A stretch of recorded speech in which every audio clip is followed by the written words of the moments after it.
Hello everyone, welcome back. Today I'm going to be making a very traditional Tamilian Brahmin recipe for you. It is rasam, and rasam is a commonplace all over South India. You will find it in Andhra, in Karnataka, in Kerala, and Tamil Nadu, but I grew up in Chennai, so I'm making that style for you today. I learned this recipe from my neighbor who made the absolute best rasam, and most of these dishes are all about memories, and this is one such memory, that rasam that she used to make. I'm trying to go and replicate that for you today. So let's get started.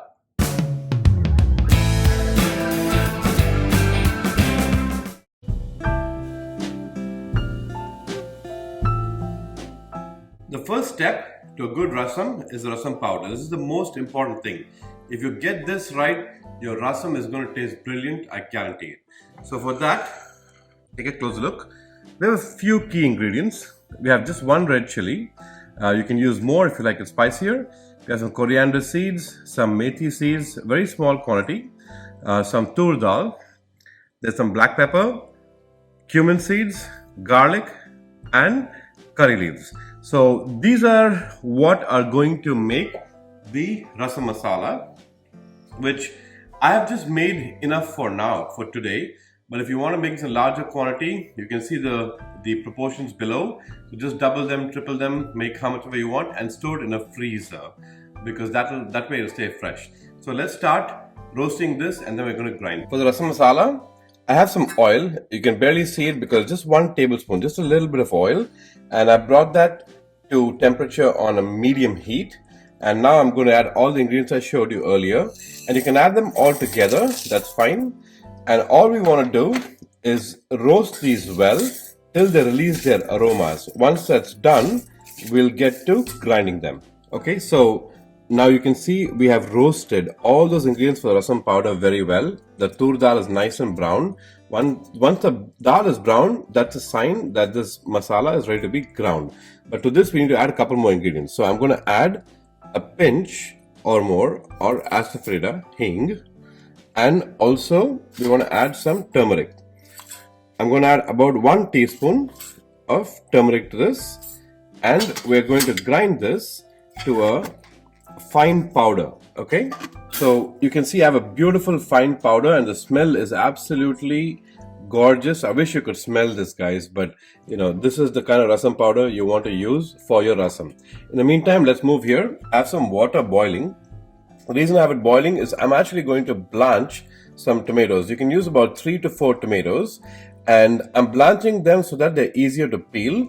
Now, if you don't have the time or you don't want to do this, you can actually grind these. But what we're going to do next is grind these, to a puree. But if you don't want to boil them and skin them, you can just grind them directly. That also works perfectly. I prefer grinding them, so that's what I'm doing here for the next 3 minutes. Okay, so you can see I've pureed all my tomatoes. They're beautifully pureed. And now what we're going to do is we're going to start the actual rasam. For that, in this pot, just take any pot. I have some gingelly oil. You can use any neutral oil, but gingelly oil just has a nice flavor. Gingelly oil is the same as sesame oil, by the way. So about 2 tablespoons of that. And to that, I will add my tempering for the rasam, which is some mustard seeds and cumin seeds. And 1 sprig of curry leaves. And I'm also going to add, and this is optional, I'm just going to add 1 more red chili. We already have them in the rasam powder, as you know. So we'll add 1 of those. And we stir this until the mustard starts popping. Mustard seeds have started popping now. And I'm going to add my tomato puree. And that's going to splutter, so be careful. We'll also add some water to that. About 1 cup of water should be enough for now. We'll add more if required. And another important ingredient for any good rasam. And by the way, what I'm making today is tomato rasam. There are different kinds of rasam. You have tomato rasam, pepper rasam, garlic rasam, pineapple rasam, and so on and so forth. But tomato rasam is more of an everyday rasam that you'll see in households all across Tamil Nadu and even South India. So what I've added here is this concentrated tamarind paste. If you have fresh tamarind, you can add that too. But I have this paste. It's easy to use, makes it convenient.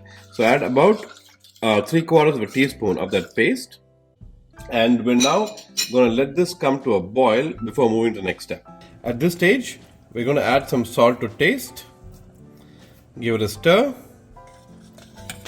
So now our tomato mixture has come to a furious boil. By the way, I added 2 cups of water instead of 1 cup because I felt it needed it. So please do the same. And now I'm going to add our wonderful rasam masala, which we made earlier.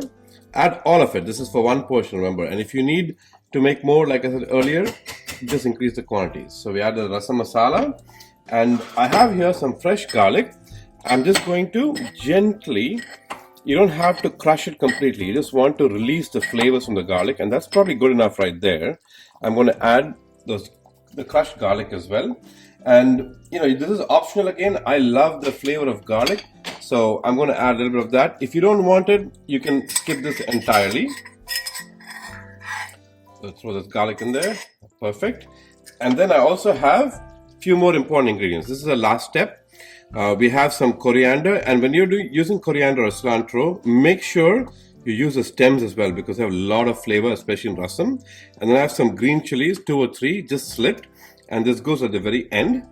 So toss that in there. And there's one more last ingredient we'll add once this comes to a boil. Okay, so our very last ingredient, without which no rasam is complete, is some good desi ghee. That adds immense flavor to your rasam. And this is how you want to have it, trust me. And of course, when you have it with rice, you can add more ghee on top.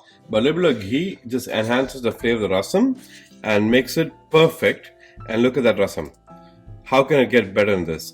And there you have it, folks. Beautiful rasam, best eaten with some hot ghee rice, appalam on the side, appalam the same as papad, and some pickle.